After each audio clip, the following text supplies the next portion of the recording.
ಕರ್ತನಲ್ಲಿ ಪ್ರೀತಿಯುಳ್ಳ ದೇವಜನರೇ, ನಮ್ಮ ಜೀವನದಲ್ಲಿ ಕರ್ತನು ಏನಾಗಿದ್ದಾನೆ? ಮುಖ್ಯವಾಗಿದ್ದಾನೆ.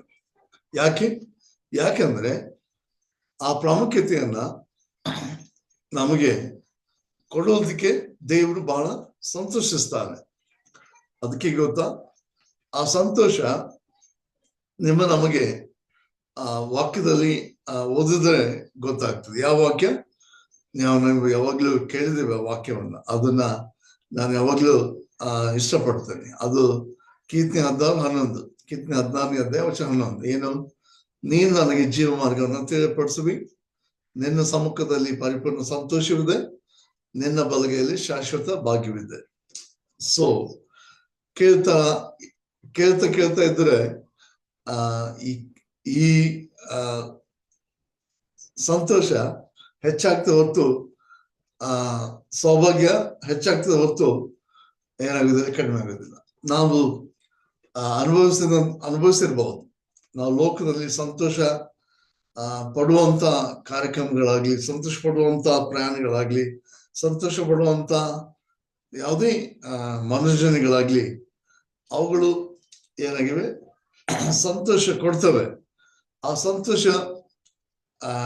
ನಿಜವಾದ ಸಂತೋಷ ಆಗಿರ್ಲಿಕ್ಕಿಲ್ಲ. ಯಾಕಂದ್ರೆ ಅವುಗಳು ಲೋಕದವುಗಳು, ದೇವರಿಗೆ ಸಂಬಂಧಪಟ್ಟವುಗಳಲ್ಲ. ಅದಕ್ಕೆ ಯಾವಾಗ್ಲೂ ದೇವ್ರ ಮಕ್ಕಳು ಸಭೆಯಲ್ಲಿ ಇರ್ಲಿಕ್ಕೆ ಯಾಕೆ ಇಷ್ಟಪಡ್ತಾರೆ? ಯಾಕಂದ್ರೆ ಲೋಕವನ್ನ ರುಚಿಸಿ ನೋಡಿದ್ರೆ ಲೋಕ ಕಸ್ಕೊಳ್ತದೆ. ಲೋಕ ಏನ್ ಮಾಡ್ತದೆ? ಹಂಗಿಸ್ತದೆ. ಲೋಕ ಏನ್ ಮಾಡ್ತದೆ? ಅದನ್ನ ಹೇಳಸ್ತದೆ, ಚಿಕ್ಕಿಸ್ತದೆ. ಸೊ ಯಾಕೆ ಬೇಕು ನಮಗೆ ಈ ಲೋಕದ ಗೊಡವೆ? ಸೈತಾನನೇ ನನ್ನ ಗೊಡವೆ ನನಗೇಕೆ, ನನ್ನನ್ನು ಬಿಟ್ಟು ಹೋಗು.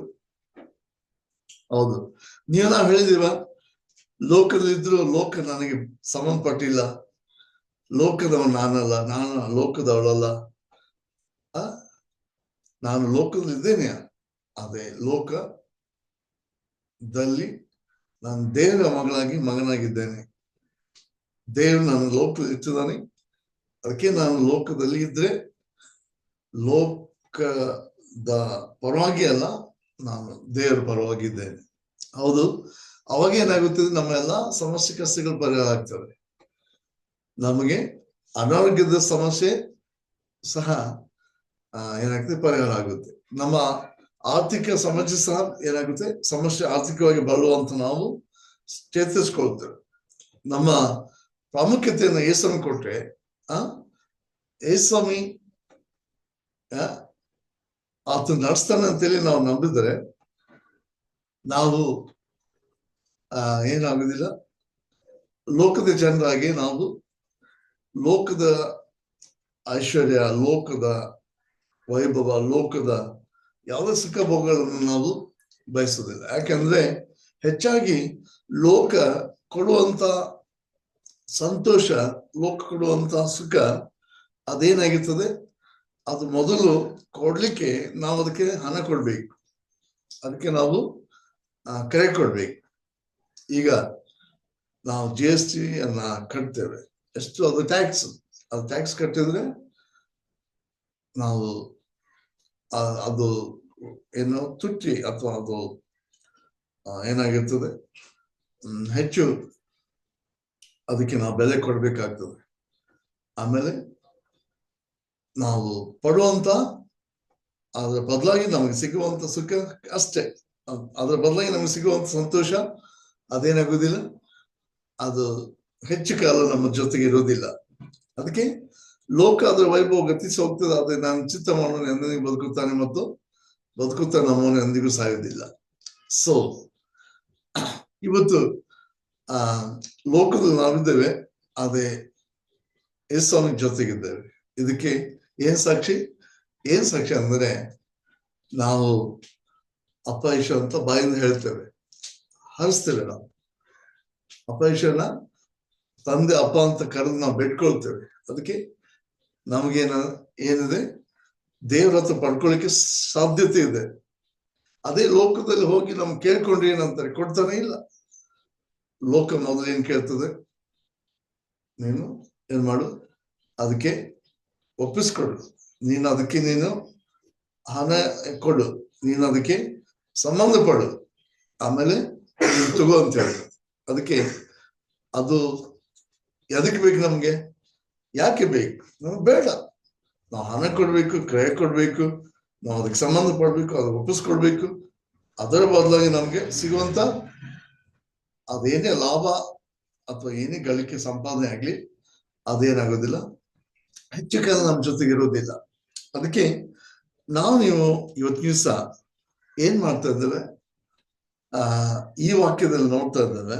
ಈಗ ತಾನೇ ನಾವು ಓದಂತ ವಾಕ್ಯಗಳಲ್ಲಿ ಏನಂದ್ರೆ, ನಾನು ಮತ್ತೊಂದು ಹೊತ್ತಿ ಈ ವಾಕ್ಯವನ್ನೇ ನಿಮ್ ಗಮನಕ್ಕೆ ತರಲಿಕ್ಕೆ ಇಷ್ಟಪಡ್ತೇನೆ. ಯಾಕೆ, ಈ ವಾಕ್ಯ ದೇವ್ರ ವಾಕ್ಯ, ಇದು ಮಾತ್ರ ಈಗ ಬೇಕಾಗಿದೆ ಅಂತ ಅಂದ್ಕೊಂಡಕ್ಕೆ ನಾವು ಕೂತ್ಕೊಂಡು ಕೇಳ್ತಾ ಇಲ್ಲ. ಆದ್ರೆ ಈ ವಾಕ್ಯ ನಮ್ಮ ಹಾಗೆ ಕೇಳಿದಂತ ದೇವ್ ಜನರು ಲೋಕದಲ್ಲಿ ಯಾವಾಗ್ಲೂ ಅವ್ರು ಬದುಕಿದ್ದಾಗ ಕೇಳಿರ್ಬೋದು, ಅವ್ರು ಬದುಕಿದಾಗ ಆದಿಸಭೆಯಾಗಿ ಬದುಕಿದಾಗ ಕೇಳಿರ್ಬೋದು.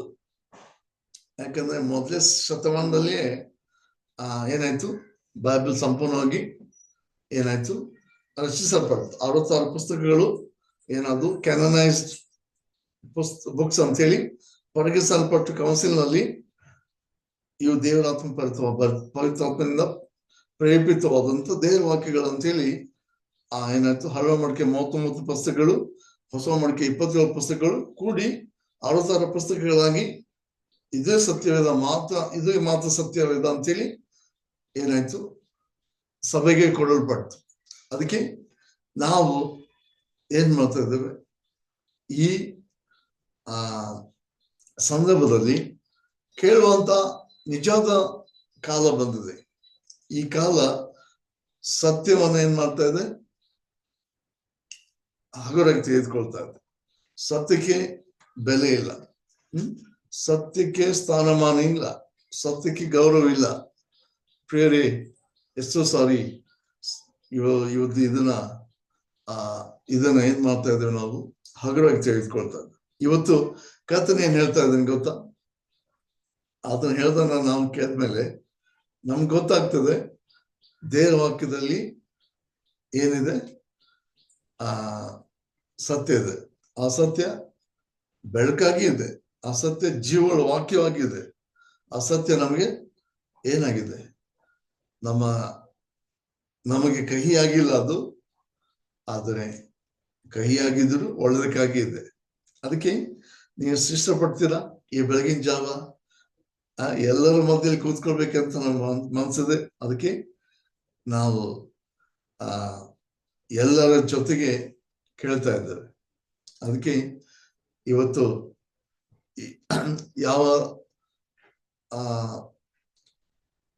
ಯಾವ ಸಂದೇಶ ಅಂತೇಳಿ ನಾವು ಕೇಳ್ತಾ ಇದ್ರೆ ಅದು ಆಯ್ಸ್ಕೊಂಡಂತ ವಾಕ್ಯ ಭಾಗ ಯೋಹಾನ ಬಸವಾರ್ತೆ 10ನೇ ವಚನ 22-30.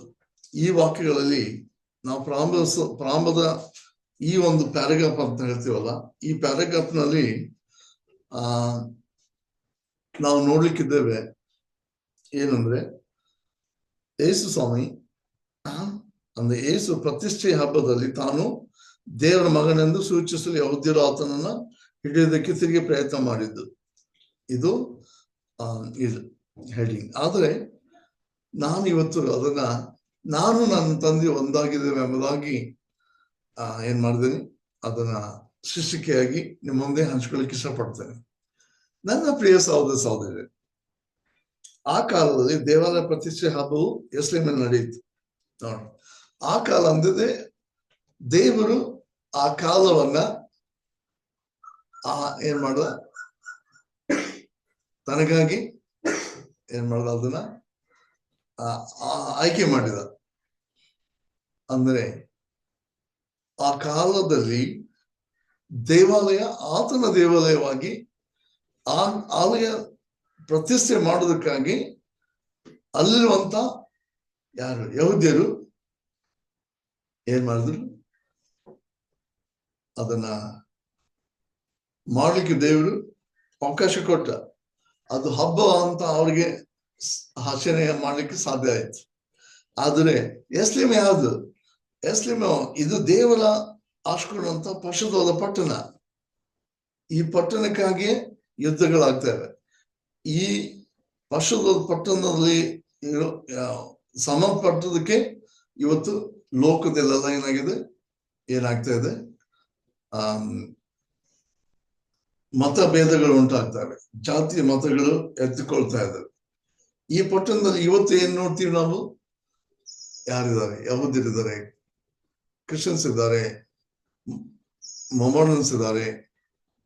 ಇಲ್ಲಿ ಎಲ್ಲಾ ತರವಾದಂತ ಜನರಿದ್ದಾರೆ.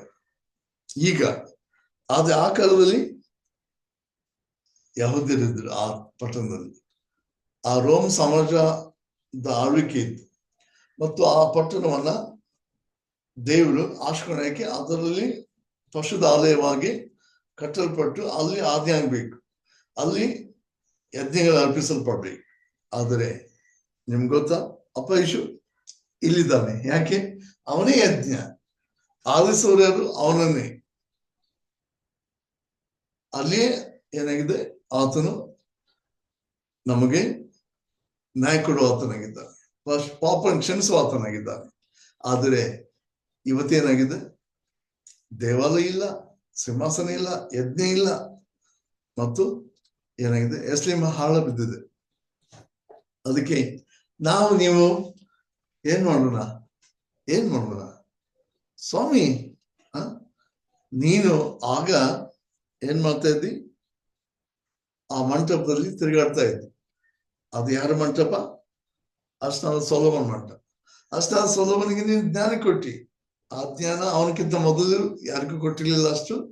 ಅವನಾದ್ಮೇಲೆ ಇವತ್ತಿನವರೆಗೂ ಯಾರಿಗೂ ಕೊಡಲ್ಪಡುವುದಿಲ್ಲ ಅಂತ ಜ್ಞಾನ ಅರ್ಶನಾದ ಸೊಲೊಮನ್ ಕೊಟ್ಟಿ. ಯಾಕಂದ್ರೆ ನೀನೇ ಅರ್ಶನಾದ ಸೊಲೊಮನನ್ನ ಆಯ್ಕೆ ಮಾಡಿ ಅವನಿಗೆ ದೇವಾಲಯ ಕಟ್ಟಲಿಕ್ಕೆ ಅವಕಾಶ ಕೊಟ್ಟಿ, ಅವನಿಗೆ ಜ್ಞಾನ ಕೊಟ್ಟು ಆಳ್ಲಿಕ್ಕೆ. ಹೌದು, ನೀನೇ ಇತಿಹಾಸವನ್ನ ಏನ್ ಮಾಡಿದ್ದಿ? ಸೃಷ್ಟಿ ಮಾಡಿದ್ದಿ. ಇದು ನಿನ್ನ ಇತಿಹಾಸ, ಹಿಸ್ಟೋರಿ. ಇವತ್ತು ನಾವೇನ್ ಮಾಡ್ತಾ ಇದ್ದೇವೆ? ನಾನು ಇದಕ್ಕೆ ಸಂಬಂಧಪಡ್ಬೇಕು, ಈ ಇತಿಹಾಸದಲ್ಲಿ ನಾನಿರ್ಬೇಕು. ಇವತ್ತಿನ ಈ 2025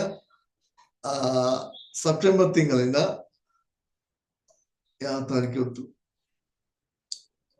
14ನೇ ದಿನ. ಪ್ರಿಯರೇ, ನಾವು ಈ ದಿನ ನೋಡ್ಲಿಕ್ಕೆ ಎಷ್ಟು ಸಂತೋಷ ಪಡ್ಬೇಕು ಗೊತ್ತಾ? ಬಹಳ ಸಂತೋಷ ಪಡ್ಬೇಕು. ನಿಮ್ಗೆ ಗೊತ್ತಾ, ಇಲ್ಲಿ ಈ ಸಮಯ ಆಳ್ತಾರೆ ಆ ದೇವಾಲಯದಲ್ಲಿದ್ದ ಆ ದೇವಾಲಯ ಏನಾಯ್ತು? ಇವತ್ತು ಇಲ್ಲ, ಈ ಸಮಯ ಇಲ್ಲ, ಯಜ್ಞ ಇಲ್ಲ, ಆ ಯಹೂದ್ಯರಿಲ್ಲ. ಹಾಗಾದರೆ ಯಾರಿದ್ದಾರೆ? ಕೆಲವರು ಹೇಳ್ತಾರೆ ಯಾವುದು ಹಳಂಬಡಿಕೆ ಏನಾಯ್ತು, ರಿಪ್ಲೇಸ್ಮೆಂಟ್ ಆಯ್ತು. ಹಳೆ ಒಮ್ಮಡಿಕೆಯ ಬದಲಾಗಿ ಹೊಸ ಒಮ್ಮಡಿಕೆ, ಅಂದ್ರೆ ಇಸ್ರಾಯೇಲ್ ದೇಶದ ಬದಲಾಗಿ ಸಭೆಯ ಆಯ್ಕೆ ಆಯ್ತು ಅಂತ ಹೇಳ್ತಾರೆ. ಆದ್ರೆ ಕರ್ತನ ಬಂದ ಮೇಲೆ ಏನಾಯ್ತು? ನೆರಳಂತಿರುವಂತ ಹಳೆ ಒಮ್ಮಡಿಕೆ ಏನಾಯ್ತು? ಅದು ನಿಜವಾಯ್ತು. ಕಳೆದಂತ ಇತಿಹಾಸ ಅದು ನೆರವೇರ್ತಾ ಇದೆ. ಯಾವುದು ಪ್ರವಾದಿಸಲ್ಪಟ್ಟು ಅದೇನಾಗ್ತದೆ? ನೆರವೇರ್ತಾ ಇದೆ. ಈಗ ಏನಾಗಿದ್ದೇವೆ ನಾವು? ಈ ಒಂದು ದೇವರ ಪರಿಶುದ್ಧವಾದ ಕರ್ತನಾದ ಯೇಸು ಕ್ರಿಸ್ತನಲ್ಲಿ ಸಭೆಯಾಗಿದ್ದೇವೆ. ಇವತ್ತು ನಾವು ಒಂದೇ ವಾರ ಆಜ್ಞೆ ಮಾಡಿ ನಾವು ಆಯ್ತು, ಇನ್ನು ಮುಂದೆ ನಾನು ಪ್ರತಿ ವಾರ ಬರ್ಬೇಕಾಗಿಲ್ಲ ಅಂತ ನಾವು ನಮ್ಮ ಜೀವಿತವನ್ನ ಲೋಕದಲ್ಲಿ ನಾವು ಕಳೀಲಿಕ್ಕೆ ಹೋದರೆ ಏನಾಗುತ್ತೆ? ನಮ್ಮ ಮನಸ್ಸಾಕ್ಷಿ ಒಪ್ಪೋದಿಲ್ಲ. ಏನ್ ಹೇಳ್ತದೆ? ದೇವ್ರು ನನಗೆ 6 ವಾರ ಕೊಟ್ಟ, ನಾನು 7ನೇ ದಿನ ನಾನು ಕರ್ತನ ಕೊಡ್ಬೇಕು. 6 ದಿನಗಳಿಗಿಂತಲೂ ಪ್ರಾಮುಖ್ಯವಾದದ್ದು 7ನೇ ದಿನ. ಯಾಕೆ? ಈ ದಿನದಲ್ಲಿ ನಾನು ಕರ್ತನ ಯೇಸುವಿನ ಆಜ್ಞೆಯಲ್ಲಿ, ಕರ್ತನಾದ ಯೇಸು ಕ್ರಿಸ್ತನ ವಾಕ್ಯದಲ್ಲಿ, ಕರ್ತನಾದ ಯೇಸು ಕ್ರಿಸ್ತನ ಮಕ್ಕಳ ಜೊತೆ ಇದ್ದಂತ ನನ್ನ ಏನಾಗಿದೆ ಪ್ರಾಮುಖ್ಯವಾದ ದಿನವಾಗಿದೆ. ಪ್ರೇರಿ ಅದಕ್ಕೆ ಸಂಡೇ ಯಾವ ಜನರು ಕರ್ತನ ಅಲ್ಲದಿರ್ತಾರೆ ಅವ್ರಿಗೆ ಇರುವಂತ ಅನೇಕ ಆಶೀರ್ವಾದಗಳನ್ನು ದೇವರು ಕೊಡ್ತಾನೆ. ಕಳ್ಕೊಳ್ಳುವಂತ ಆಶೀರ್ವಾದ ಯಾವಾಗ ಸಂಡೇ ಕಳ್ಕೊಂಡಾಗ. ಅದಕ್ಕೆ ನೀವು ದಯವಿಟ್ಟು ಏನ್ ಮಾಡ್ರಿ, ಕರ್ತನನ್ನ ಆಜ್ಞೆ ಮಾಡಿದ್ರೆ ಏನಾಗುತ್ತೆ, ಆಶೀರ್ವಾದ ಆಗುತ್ತೆ. ಕರ್ತನ ಸಮ್ಮುಖದಲ್ಲಿ ಬೇಡ್ಕೊಂಡ್ರೆ ನಮಗೆ ಸಿಗ್ತದೆ. ನಾವು ಬೇಡ್ಕೊಳ್ಳೋದು ಯಾವುದಕ್ಕೋಸ್ಕರ? ನಾವು ಲೋಕದಲ್ಲಿ ಪ್ರಕೃತಿಗೆ ಬರ್ಬೇಕು, ನಾವು ಲೋಕನ ಅನುಭವಿಸ್ಬೇಕು, ಲೋಕದಲ್ಲಿ ನಾವು ಏನಾಗಬೇಕು ಬಹಳ ಸೇಫ್ ಅಂಡ್ ಸೆಕ್ಯೂರ್ ಆಗಿರ್ಬೇಕು, ನಾವು ಸೆಟ್ಲ್ ಆಗ್ಬೇಕು ಅಂತ ಇದೆಯಾ? ಇಲ್ಲ, ಪರವಾಗಿಲ್ಲ. ದೇವರು ಅದನ್ನ ಯಾವ ಸಮಯದಲ್ಲಿ ನಮ್ಗೆ ಯಾವಾಗ ಏನ್ ಕೊಡ್ಬೇಕನ್ನೋದು ಅವ್ನಿಗೆ ಗೊತ್ತಿದೆ. ಆಮೇಲೆ ಅವ್ನು ನಮ್ಗೆ ಎಷ್ಟು ಕೊಡ್ಬೇಕು, ನಮ್ಗೆ ಏನ್ ಬೇಕು ಏನ್ ಬೇಡ ಎಲ್ಲ ಅವನಿಗೆ ಗೊತ್ತು. ಅದಕ್ಕೆ ಅವನ ವಾಕ್ಯದಲ್ಲಿ ಜ್ಞಾನ ಇದೆ, ಅದಕ್ಕೆ ಆ ಜ್ಞಾನ ನಮಗ್ ಬೇಕು. Hallelujah, praise the Lord. ಅದಕ್ಕೆ ಈ ಜ್ಞಾನ ಈಗ ನಾವು ಕೇಳಿ ಕೇಳಿ ಕೇಳಿ ಪಡ್ಕೊಳ್ತಾ ಇದ್ದೇವೆ. ಈ ಜ್ಞಾನ ಪರಲೋಕದ ಜ್ಞಾನ, ಈ ಜ್ಞಾನ ಪಶುದ ಜ್ಞಾನ. ನಿಮ್ಗೆ ಗೊತ್ತ, ಎರಡು ಜ್ಞಾನಗಳಿವೆ. ಲೋಕದ ಜ್ಞಾನ ಇದೆ, ದೈವಿಕ ಜ್ಞಾನ ಇದೆ. ದೈವಿಕ ಜ್ಞಾನ ನಿಜವಾಗ್ಲೂ ದೇವರ ವಾಕ್ಯದಲ್ಲಿದೆ. ಅದಕ್ಕೆ ನಾವು ದೈವಿಕ ಜ್ಞಾನ ಪಡ್ಕೊಂಡು ದೈವಿಕವಾಗಿ ಜೀವಿಸ್ತೇವೆ, ಲೌಕಿಕ ಜ್ಞಾನ ಪಡ್ಕೊಂಡು ನಾವು ಲೌಕಿಕವಾಗಿ ಜೀವಿಸ್ತೇವೆ. ಅದಕ್ಕೆ ನಾನೇನಂತ ಇಲ್ಲ, ಲೋಕದ ಜ್ಞಾನ ನಮಗೆ ಬೇಡ ಅಂತ ಇಲ್ಲ. ಬಟ್ ನಾವು ಲೋಕದಲ್ಲಿ ಜೀವಿಸ್ಲಿಕ್ಕೆ 6 ದಿನಗಳನ್ನು ಕಳಿತೇವೆ. ಲೋಕದ ಜ್ಞಾನವನ್ನ ಡಿಪೆಂಡ್ ಮಾಡಿ, ಲೋಕದ ಜ್ಞಾನವನ್ನ ನಂಬಿ, ಲೋಕದ ಜ್ಞಾನವನ್ನ ಬಳಸಿ ನಾವು ಜೀವಿಸ್ತೇವೆ. ಆದರೆ ಯಾವುದು ದೈವಿಕ ಜ್ಞಾನ, ದೈವಿಕ ಜ್ಞಾನದಿಂದ ನಾವು ಬರೀ 1 ದಿವಸ ಜೀವಿಸಿ 6 ದಿನಗಳನ್ನು ನಾವು ಗೆಲ್ತೇವೆ. ಆಮೇಲೆ 6 ದಿನಗಳು ಆಶೀರ್ವಾದ ಆಗ್ತೇವೆ. ಯಾಕೆ? ಕೇವಲ ಒಂದೇ ಒಂದು ಪರಿಶುದ್ಧವಾದ ದಿನದಿಂದ. ಆಮೇಲೆ ಪ್ರೈಸ್ ದಿ ಲಾರ್ಡ್. ಇವತ್ತು ನಮ್ಮ ಗಮನ ಕರ್ತನಾದ ಯೇಸು ಕ್ರಿಸ್ತನ ಮೇಲೆ ಇರ್ಬೇಕು. ಯಾಕೆ ಗೊತ್ತಾ? ಯಾಕೆಂದ್ರೆ ನಾವು ನೋಡ್ತೇವೆ, ನಂಬಿಕೆಯನ್ನು ಹುಟ್ಟಿಸುವನು ಪೂರೈಸುವನು ಆತನೇ. ಕರೆದಾತ ನಂಬಿಕೆಸ್ತನು ಕೊನೆಯಲ್ಲಿ ನಡೆಸ್ತಾನೆ. ನಾವು ಕ್ರೈಸ್ತರಾಗಿದ್ದೇವೆ, ದೀಕ್ಷಾಸ್ನಾನ ತಗೊಂಡಿದ್ದೇವೆ, ನಾವು ಏನಾಗಿದ್ದೇವೆ, ಕರ್ತನಲ್ಲಿ ಐಕ್ಯವಾಗಿದ್ದೇವೆ ಅಂತೇಳಿ ನಮಗೆ ಏನು ತಿಳಿತಾ ಇಲ್ಪ, ಮುಂದೆ ಏನಪ್ಪಾ ನಮ್ಗೆ ಗೊತ್ತಿಲ್ಪ, ಈಗ ಹಿಂಗಿದ್ದೇವೆ ಮುಂದೆ ಏನಾಗ್ತದಪ್ಪ ಅಂತ ನಾವು ಪ್ರಶ್ನೆ ಹಾಕದೆ, ಅನುಮಾನ ಪಡದೆ ನಾವೇನ್ ಮಾಡ್ತೀವಿ, ನಂಬಿಕೆಯಿಂದ ಹೆಜ್ಜೆ ಇಟ್ಟು ಮುಂದೆ ಹೋಗ್ತೀವಿ.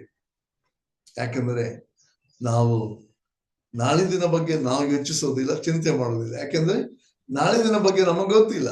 ನಮ್ಮ ಜೀವನದಲ್ಲಿ ನಾಳೆ ಏನಾಗ್ತದೆ, ನಮಗೆ ಏನು ಯಾವ ಸ್ಥಿತಿ ಬರ್ತದೆ ನಮ್ಗೆ ಗೊತ್ತಿಲ್ಲ. ಬಟ್ ಕರ್ತನಾದ ಯೇಸು ಕ್ರಿಸ್ತನು ಭವಿಷ್ಯತನ ಬಲ್ಲವನಾಗಿದ್ದಾನೆ, ನಮ್ಮ ಚಿಂತಕನವನು. ನಾಳೆ ನಮ್ಮ ಜೀವನದಲ್ಲಿ ಏನಾಗ್ಬೇಕು ಏನಾಗ್ಬಾರ್ದು ಎಲ್ಲವನ್ನ ಅವನಿಗೆ ಗೊತ್ತಿದೆ, ಅವನು ತಿಳ್ಕೊಂಡಿದ್ದಾನೆ. ಅದಕ್ಕೆ ನಾವು ಏನ್ ಮಾಡ್ಬೇಕು, ನಂಬಿಕೆಯಿಂದ ನಾವು ಜೀವಿಸ್ಬೇಕು. ಈಗ ಏನ್ ನೋಡ್ತೀವಿ ಅಂದ್ರೆ, ನಾನು ಪ್ರತಿಯೊಂದು ವಾಕ್ಯವನ್ನ ಅದನ್ನ ಬಿಟ್ಟುಕೊಡದೆ ನಾನು ಬೋಧಿಸ್ಲಿಕ್ಕೆ ಪ್ರಯತ್ನ ಮಾಡ್ತೇನೆ. ಯಾಕಂದ್ರೆ ನನ್ನ ಕೆಲಸ ನಂಬಿಕಸ್ಥನಾಗಿದ್ದೇ ಇರೋ ವಾಕ್ಯವನ್ನ ಸಾರ್ಬೇಕು. ಕೇಳುವಂತ ಪ್ರತಿಯೊಂದು ಆಶೀರ್ವಾದ ಪಡ್ಕೊಳ್ಳುವಂತ ವಾಕ್ಯ ನಿಮ್ಗೆ ಕೇಳ್ಬೇಕು, ಕೇಳಿಸಲ್ಪಡ್ಬೇಕು. ನೀವು ಕೇಳುವಂತವರಾಗಿ ಕೂತ್ಕೊಳ್ಬೇಕು. ಇವತ್ತು ಅವನನ್ನ ನಂಬದೇ ಇರುವಂತ ಯಹೂದ್ಯರು ಏನ್ ಮಾಡಿದ್ರು? ಅನುಮಾನ ಪಟ್ರು. ನಂಬಲಿಲ್ಲ, ಅದಕ್ಕೆ ಅನುಮಾನ ಪಟ್ರು. ಅದಕ್ಕೆ ಅವರು ಕೇಳಿದಂತ ಪ್ರಶ್ನೆ ಏನು? ಇನ್ನು ನಮಗೆ ಎಷ್ಟು ದಿವಸ ನೀನು ಅನುಮಾನ ಹುಟ್ಟಿಸ್ತಿ? ನೀನು ಕ್ರಿಸ್ತನಾಗಿದ್ದರೆ ಹೇಳು ಅಂತ ಹೇಳ್ತಾ ಇದ್ದಾರೆ. ಸ್ಪಷ್ಟವಾಗಿ ಹೇಳು ಅಂತ ಇದ್ದಾರೆ. ಪ್ರೇರಿ, ಕ್ರಿಸ್ತನಂತ ಯಾಕೆ ಅವರು ಕೇಳಿದ್ರೆ ಗೊತ್ತಾ?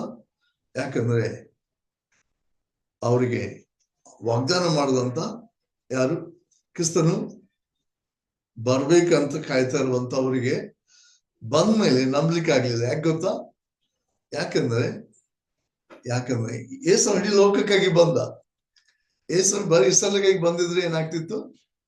ಇಸ್ರಾಯೇಲ್ರ ವೈರಿಗಳೇ ಇರಬಾರ್ದು, ಇಸ್ರಾಯೇಲ್ಗೆ ದೇವಾಲಯ ಇರ್ಬೇಕು, ಇಸ್ರಾಯೇಲ್ರ ಆಜ್ಞೆ ಮಾಡ್ಬೇಕು, ಇಸ್ರಾಯೇಲ್ರು ಯಜ್ಞ ಅರ್ಪಿಸೋದ್ರ ಬದಲು ಅವ್ರು ಯೇಸುವಿನ ನಂಬೇಕಾಗಿತ್ತು, ಯೇಸುವೆ ಅವನು ಆಳ್ಬೇಕಾಗಿತ್ತು. ಅಂತ ಮೆಸ್ಸಿಯನ್ನ ಎದುರು ನೋಡ್ತಾ ಇದ್ರು. ಆದ್ರೆ ಯೇಸುವೆ ಅಲ್ಲಿ ಬಂದಿದ್ದಾಗ ಆತನ ಲೋಕವನ್ನ ರಕ್ಷಣೆ ಮಾಡ್ಲಿಕ್ಕೆ ಬಂದನಾದ್ಮೇಲೆ ಅವನು ಲೋಕಕ್ಕಾಗಿ ಪ್ರಾಣ ಕೊಡ್ಬೇಕು, ಲೋಕವನ್ನ ಅವನು ಏನ್ ಮಾಡ್ಬೇಕು, ಸೈತಾನನಿಂದ ಬಿಡಿಸ್ಬೇಕು, ಆಮೇಲೆ ಈ ಲೋಕಕ್ಕಾಗಿ ಅವನು ಮೆಸ್ಸಿಯನಾಗ್ಬೇಕು.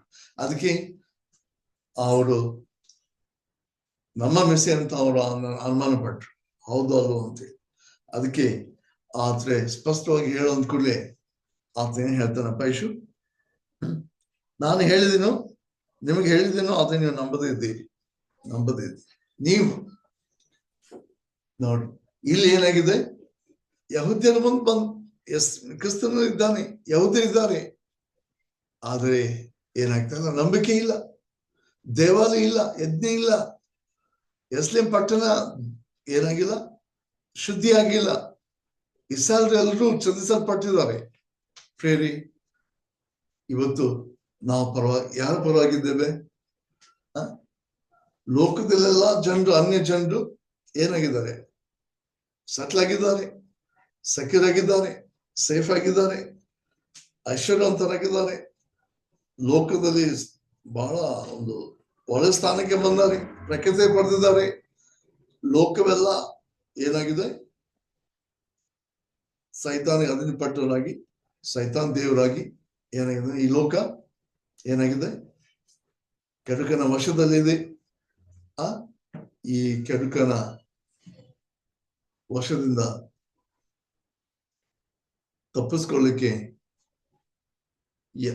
ತಪ್ಪಿಸಿ ಕಾಪಾಡ್ಲಿಕ್ಕೆ ಯಾರದಿದ್ದಾರ?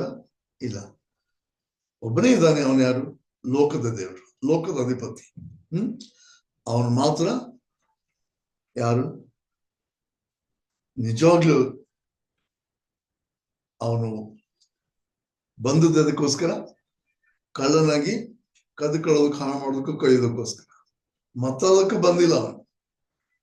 ಅದಕ್ಕೆ ಎಷ್ಟೇ ಜನರು ಐಶ್ವರ್ಯವಂತರಾದ್ರು, ಪ್ರಖ್ಯಾತಿಗೆ ಬಂದ್ರು, ಜ್ಞಾನಿಗಳಾಗಿದ್ರು, ಶ್ರೇಷ್ಠರಾದ್ರು, ಲೋಕದಲ್ಲಿ ಸುಸ್ಥಿತಿಗೆ ಬಂದರು, ಲೋಕದಲ್ಲಿ ಎಷ್ಟೇ ಅವರು ಸ್ಥಿತಿವಂತರಾದರು, ಲೋಕದಲ್ಲಿ ಎಷ್ಟೇ ಅವರು ಮೇಧಾವಿಗಳು, ಪಂಡಿತರು, ಈ ಲೋಕದಲ್ಲಿ ಎಷ್ಟೊಂದು ಅವ್ರು ಘನವಂತರಾದರೂ ಏನು ಸಮಸ್ಯೆ? ಏನು ಪಾಪ?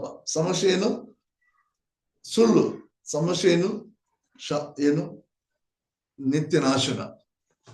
ಅದಕ್ಕೆ ಎಲ್ಲ ಹುಡುಕ್ತಾ ಇದ್ದಾರೆ, ಮುಕ್ತಿ ಮೋಕ್ಷ ಎಲ್ಲ ಹುಡುಕ್ತಾ ಇದ್ದಾರೆ. ಕಾಪಾಡುವಂತ ದೇವರು ಯಾರು? ಮುಕ್ತಿ ಮೋಕ್ಷ ಸಿಗಬೇಕಾದದ್ದು ಎಲ್ಲಿ? ಎಲ್ಲಾ ರೀತಿಯಿಂದಲೂ ಮನುಷ್ಯನು ಧರ್ಮಗಳನ್ನ, ತನ್ನ ಅನೇಕ ಪುಣ್ಯ ಕ್ರಿಯೆಗಳನ್ನ, ದಾನ ಧರ್ಮವನ್ನ, ಆಚಾರ ವಿಚಾರಗಳನ್ನ, ಪೂಜೆ ಪುರಸ್ಕಾರಗಳನ್ನ, ನೇಮನಿಷ್ಠೆಗಳನ್ನ, ದಾನ ಧರ್ಮವನ್ನ ಮಾಡಿ ಮಾಡಿ ಆತನು ತನ್ನ ಸ್ಥಿತಿವಂತಿಕೆಯನ್ನ ತನ್ನ ಪ್ರಯತ್ನದಿಂದ ಸಂಪಾದಿಸ್ಕೊಳ್ತಾ ಇದ್ದಾನೆ. ನಾವು ಅಂತವ್ರು ಆಗಿದ್ದೇವೆ. ಅದೇನಲ್ಲ, ಈಗ ನಾವೇನಾಗಿದ್ದೇವೆ? ಪೂರ್ಣವಾಗಿ ಕರ್ತನಾದ ಯೇಸು ಕ್ರಿಸ್ತನ ರಕ್ತ ತೊಳೆಯಲ್ಪಟ್ಟು ಪರಿಶುದ್ಧಾತ್ಮನ ಅಭಿಷೇಕ ಹೊಂದಿ ನಾವೇನಾಗಿದ್ದೇವೆ? ಸ್ಥಿತಿವಂತರಾಗಿದ್ದೇವೆ, ನೀತಿವಂತರಾಗಿದ್ದೇವೆ, ನಾವು ನಿತ್ಯ ಜೀವಕ್ಕೆ ಬಾಧ್ಯಸ್ಥರಾಗಿದ್ದೇವೆ. ಆಮೇಲೆ ಯಾಕಂದ್ರೆ ಅಪಯಶ ಬಂದ, ಅದಕ್ಕೋಸ್ಕರ ಹೇಳ್ತಾನೆ ಅವನು, ನಾನಾದ್ರೂ ಅವುಗಳಿಗೆ ಜೀವ ಇರ್ಬೇಕು, ಅದು ಸಮೃದ್ಧಿಯಾಗಿರ್ಬೇಕಂತಲೂ ಬಂದೇನು. ಅದಕ್ಕೆ ಅವನು ಆತನ ನಂಬಲಿಕ್ಕೆ ಆಗ್ಲಿಲ್ಲ. ಯಾಕೆ ಗೊತ್ತಾ? ಅವರ ಸಮಸ್ಯೆ ಏನಾಗಿತ್ತು ಅಂತ ನಾವು ನೋಡಿದ್ದೇವೆ. ಈಗ ಮುಂದೆ ನೋಡೋಣ ಈ ಸಮಸ್ಯೆ ಹೆಂಗೆ ಪರಿಹಾರ ಆಗ್ತದೆ ಅಂತ. ಯಾಕೆ ಆಗ್ತದೆ? ನಂಬಿದ್ರೆ ಆಗ್ತದೆ. ನಂಬಲಿಕ್ಕೆ ಯಾಕೆ ಆಗ್ತಾ ಇಲ್ಲ? ಅಪಯಶದ್ದು, ನೀವು ನನ್ನ ಕುರಿಗಳಿಗೆ ಏನು ಸೇರಿದವರಲ್ಲ, ಅದಕ್ಕೆ ನೀವು ನಂಬದೇ ಇದ್ದೀರಿ. ನನ್ನ ಕುರಿಗಳು ನನ್ನ ಸ್ವರಕ್ಕೆ ಕಿವಿಗೊಡುತ್ತವೆ. ಪ್ರಿಯರೇ, ನನ್ನ ಸ್ವರಕ್ಕೆ ಕಿವಿಗೊಡ್ತವೆ ಕುರಿಗಳಂದ್ರೆ ಯಾರು? ಯೇಸು ಸ್ವಾಮಿ. ಹಳೆ ಮಡಿಕೆಯಲ್ಲಿ ಸಹ, ಅಡವಿಯಲ್ಲಿ ಸಹ ಯೇಸುವಿನ ದೇವದರ್ಶನ ಗುಡಾರದ ಮೂಲಕ ಇಸ್ರಾಯೇಲ್ ಮಧ್ಯದಲ್ಲಿ ದೇವರು ಅವ್ರಿಗೆ ಏನ್ ಕೊಡ್ತಾ ಇದ್ದ? ಅವ್ರಿಗೆ ಆತನು ಆಜ್ಞೆ ಮಾಡ್ಲಿಕ್ಕೆ ಬರ್ತಾ ಇದ್ರು. ಪಾಪಕಾರಣಕ್ಕಾಗಿ ಪ್ರಾಯಶ್ಚಿತ್ತ ಯಜ್ಞ ಅರ್ಪಿಸ್ತಾ ಇದ್ರು. ದೇವಾಲಯದಲ್ಲಿ ಅತಿ ಪಶು ಸ್ಥಳಕ್ಕೆ ಆ ರಕ್ತವನ್ನ ಯಜ್ಞದ ರಕ್ತವನ್ನ ಅರ್ಪಿಸಿ ಅವ್ರು ಹೋಗ್ತಾ ಇದ್ರು. ಅದೇ ಮಂಜೂಷ ಪೆಟ್ಟಿಗೆಯಲ್ಲಿ ದಶಾದಿಗಳು ಆರೋನ ಕೋಲು ಮತ್ತು ಆ ಮಂಜೂಷ ಪೆಟ್ಟಿಗೆ ಅದು ಬಂಗಾರದಿಂದ ಮಾಡಿದ್ದು. ಅದ್ರ ಮೇಲೆ ದೇವದೂತರ ಒಂದು ಏನಾಗಿತ್ತು, ಇದಾಗಿತ್ತು, ಹಸಿರಾಗಿದ್ದಂತ ಒಂದು ಪರಿಶುದ್ಧವಾದ ಮಂಜೂಷ ಪೆಟ್ಟಿಗೆ. ಅದೇ ಸೂಚಿಸ್ತದೆ ಏಸ್ವಾಮಿಯ ಯಜ್ಞ, ಏಸ್ವಾಮಿಯ ವಾಕ್ಯವಾದವನು. ಆದಿಯಲ್ಲಿ ವಾಕ್ಯವಾಗಿತ್ತು, ಆ ವಾಕ್ಯ ದೇವರಾಗಿತ್ತು. ಆತನನ್ನ ನಂಬಿದಂತ ಯಾರು ಇಸ್ರಾಯೇಲರು, ಅವ್ರಿಗೆ ಏಸ್ವಾಮಿ ಅಲ್ಲಿ ಆ ದರ್ಶನದ ಮೂಲಕ, ದೇವ ದರ್ಶನ ಗುಡಾರದ ಮೂಲಕ ಅವ್ರಿಗೆ ಎಲ್ಲ ಕ್ರಿಸ್ತನಲ್ಲಿ ಸಿಗ್ತಾ ಇತ್ತು. ಕ್ರಿಸ್ತನಲ್ಲಿ ನೆರಳಂತೆ ಅವ್ರಿಗೆ ಸಿಗ್ತಾ ಇತ್ತು. ಅದೊಂದು ಅವ್ರಿಗೆ ಇನ್ನೂ ನೆರವೇರದೇ ಇರುವಂತ ದೇವರ ಛಾಯೆ ಆಗಿತ್ತು. ಆಮೇಲೆ ನಿಜವಾಗ್ಲೂ ದೇವರ ಆಲಯ ಕಟ್ಟಿದ ಮೇಲೆ ಸೊಲೊಮೋನನ ಮೂಲಕ ಕಟ್ಟಲ್ಪಟ್ಟಂತ ದೇವಾಲಯದಲ್ಲಿ ದೇವರ ಆಜ್ಞೆ ನಡೀತು, ಯಜ್ಞ ಅರ್ಪಿಸಲ್ಪಡ್ತು.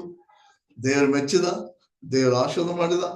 ದೇವ್ರ ಇಸ್ರಾಯೇಲರನ್ನ ಏನ್ ಮಾಡ್ದ, ಲೋಕಕ್ಕೆಲ್ಲ ಏನ್ ಮಾಡ್ದ, ಆಶೀರ್ವಾದ ಮಾಡಿದ. ಮತ್ತು ಯಹೂದ್ಯರ ಮೂಲಕ ನಮಗೇನ್ ಸಿಕ್ತು, ವಾಗ್ದಾನ ಮಾಡಿದಂತ ಏಸಾವ್ ಸಿಕ್ಕ. ಯಾರು? ಅದು ಹವಳ ಸಂತತಿ. ಆಮೇಲೆ ಅಬ್ರಾಹ್ಮನ ವಾಗ್ದಾನ ಮಾಡಿದಂತ ಅಬ್ರಾಹ್ಮನ ಸಂತತಿ, ಇಸ್ರಾಯೇಲ್ ಮೂಲಕ ಬಂದಂತ ಮೆಸ್ಸಿಯ ಏಸಾವ್. ಆತನನ್ನ ಸೂಚಿಸುವಂತ ದೇವಾಲಯ ಅದು ಕಡಲ್ಪಡ್ತು. ಮತ್ತು ಏಸಾಮಿ ಏನಾದ, ತನ್ನ ಪ್ರಾಣವನ್ನು ಕೊಟ್ಟು ಸಭೆಯನ್ನು ಏನ್ ಮಾಡ್ದ, ಕಟ್ಟಿದ. ಅದ್ಯಾರು? ವಿಶ್ವಾಸಿಗಳು. ಅವ್ರಿಗೆ ಏನ್ ಕೊಡಲ್ಪಟ್ಟಿದೆ? ಒಂದೇ ನಂಬಿಕೆ. ಅವ್ರಿಗೇನ್ ಕೊಡಲ್ಪಟ್ಟಿದೆ? ಪರಿಶುದ್ಧವಾದ ಸತ್ಯವೇದ. ಅವ್ರಿಗೇನ್ ಕೊಡಲ್ಪಟ್ಟಿದೆ? ಕರ್ತನ ಏನು ಆತ್ಮನಿಂದ ಅಭಿಷೇಕ. ಅವ್ರಿಗೇನ್ ಕೊಡಲ್ಪಟ್ಟಿದೆ? ಕರ್ತನಲ್ಲಿ ನಂಬಿಕೆ ಕೊಡಲ್ಪಟ್ಟಿದೆ ವರವಾಗಿ. ಈ ನಂಬಿಕೆ ನಮ್ಮದಲ್ಲ. ಈ ನಂಬಿಕೆ ನಾವು ಸ್ವಂತವಾಗಿ ಪಡ್ಕೊಂಡಿಲ್ಲ, ಪರಿಶುದ್ಧಾತ್ಮ ಇದನ್ನ ಕೊಟ್ಟಿದ್ದಾನೆ. ಅದಕ್ಕೆ ನಾವೇನ್ ಮಾಡ್ತೇವೆ? ಸಭೆಯಾಗಿ ಈ ಲೋಕದಲ್ಲಿ ಕ್ರಿಸ್ತನಿಗೆ ಸಂಬಂಧಪಟ್ಟಿದ್ದೇವೆ. ನಾವು ಪರಿಶುದ್ಧರು, ನಾವು ಕ್ರಿಸ್ತನಲ್ಲಿ ಒಂದೇ. ನಾವು ಯಾರೇ ಆಗಿದ್ದು ಲೋಕದ ಕಟ್ಟಕಡೆಯಲ್ಲಿದ್ದು ನಾವು ಸಾರ್ವತ್ರಿಕ ಸಭೆ, ಒಂದೇ ಸಭೆ, ಒಂದೇ ಸತ್ಯವೇದ, ಒಂದೇ ನಂಬಿಕೆ, ಒಂದೇ ದೀಕ್ಷಾಸ್ಥಾನ, ಒಂದೇ ಪರಿಶುದ್ಧಾತ್ಮ, ಒಬ್ಬನೇ ಕರ್ತ, ಒಂದೇ ದೇಹ, ಒಂದೇ ರಾಜ್ಯಕ್ಕೆ ಸಂಬಂಧಪಟ್ಟ.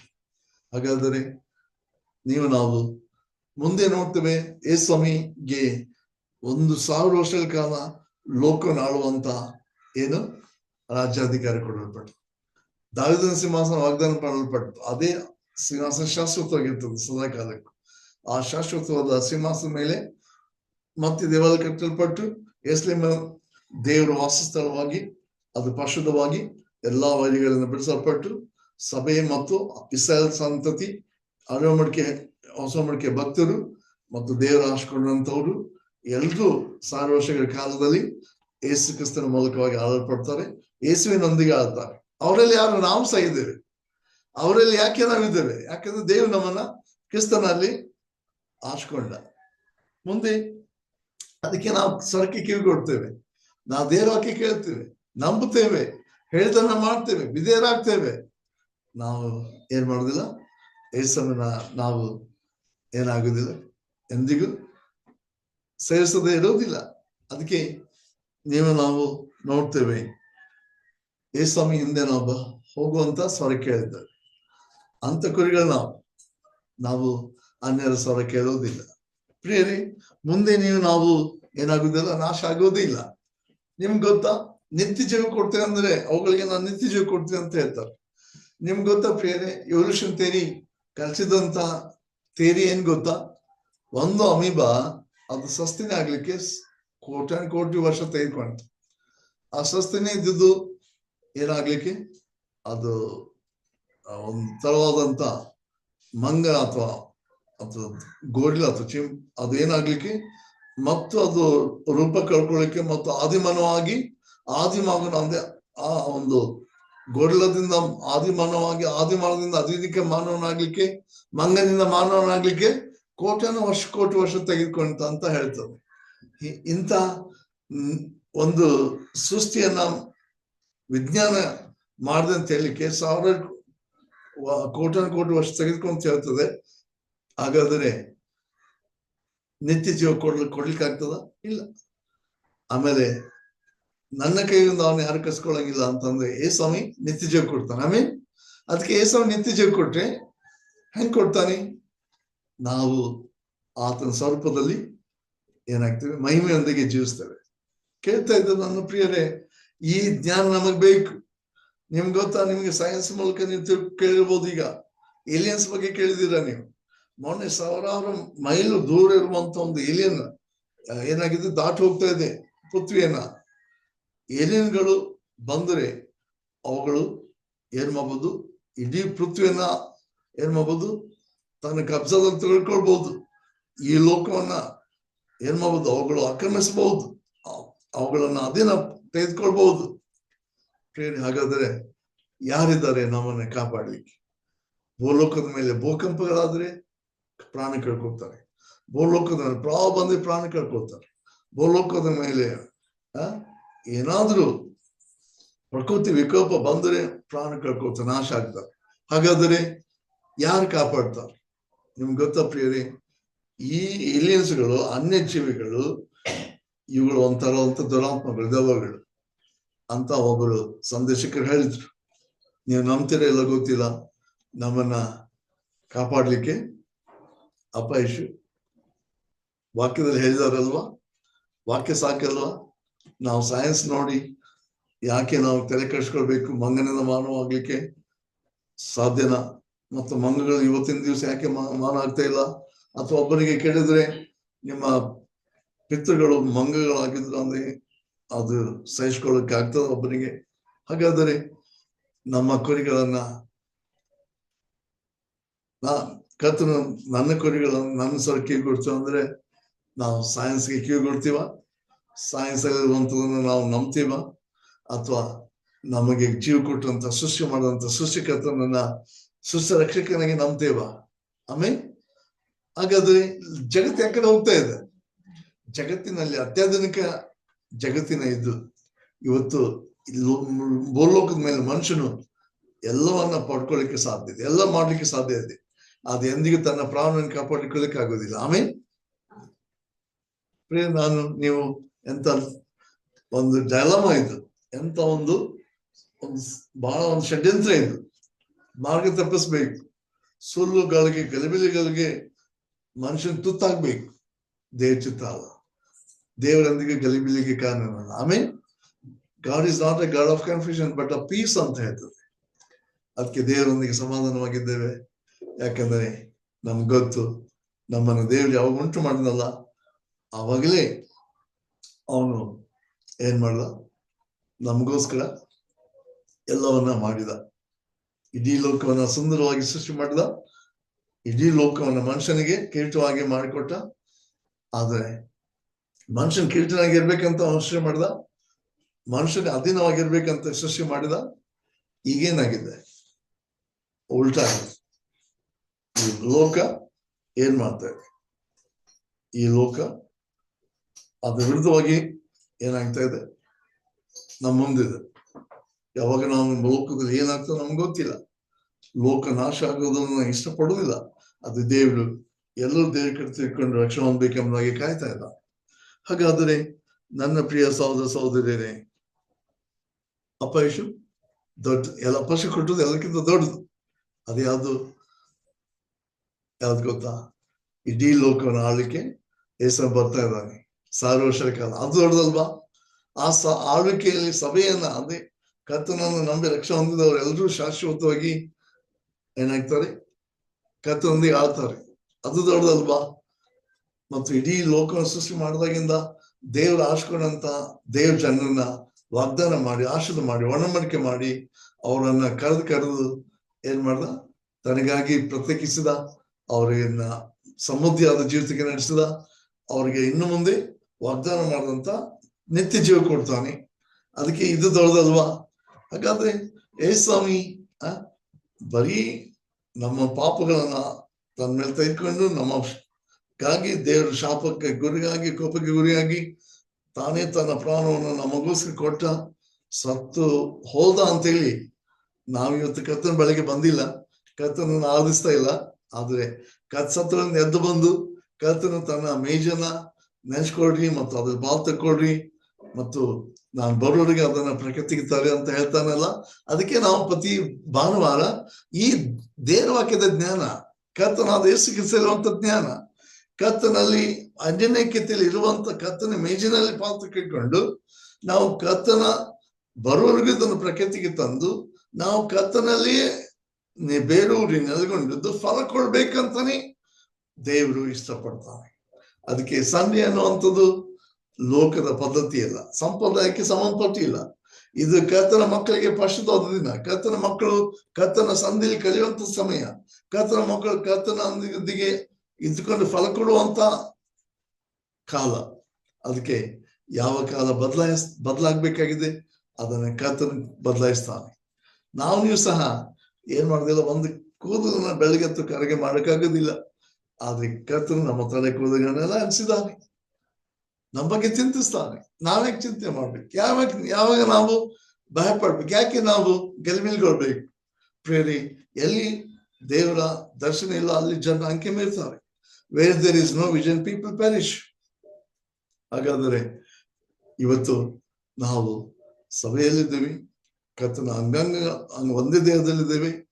ಬೇರೆ ಬೇರೆ ಕೆಲಸ ವಾರಗಳು ಕೊಡಲ್ಪಟ್ಟಿವೆ, ಬೇರೆ ಬೇರೆ ಫಲ ಕೊಡುವುದಕ್ಕಾಗಿ ಇಡಲ್ಪಟ್ಟಿದ್ದೇವೆ. ಕರ್ತನ ಜೊತೆಯ ಜೀವಿಸುವುದಕ್ಕಾಗಿ ಕರೆಯಲ್ಪಟ್ಟಿದ್ದೇವೆ. ಒಂದೇ ಆಗಿ ಇದ್ಕೊಂಡು ನಾವು ಕರ್ತನ ರಾಜ್ಯವನ್ನು ಕಟ್ಟುವುದಕ್ಕಾಗಿ ಕರೆಯಲ್ಪಟ್ಟಿದ್ದೇವೆ. ಆಮೇಲೆ ಕರ್ತನ ಹೀಗೆ ಮಾಡೋಣ ಸಹಾಯ ಮಾಡ್ಲಿ. ಹೀಗೆ ನಾವು ನೋಡ್ತೇವೆ, ನಂಬದೇ ಇದ್ದವರು ನಂಬುತ್ತಾರೆ. ಯಾಕೆ? ಕಾಲ ಇತ್ತು ನಂಬದೇ ಇರುವಂಥದ್ದು, ಗಲಿಬಿಲಿ ಇರುವಂತ ಕಾಲ ಇತ್ತು.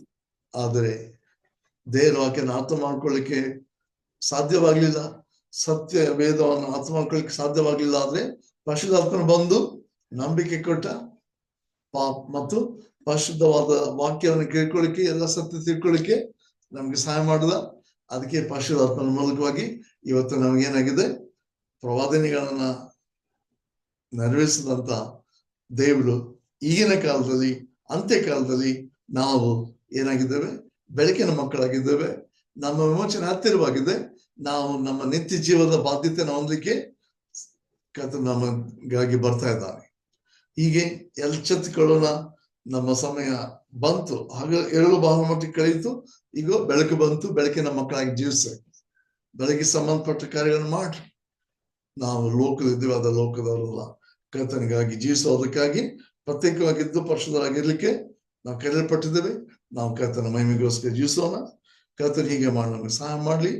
ಕರ್ತನ ವಾಕ್ಯವನ್ನು ಮಕ್ಕಳು ಆಶೀರ್ವದಿಸಲಿ. Thank you and God bless.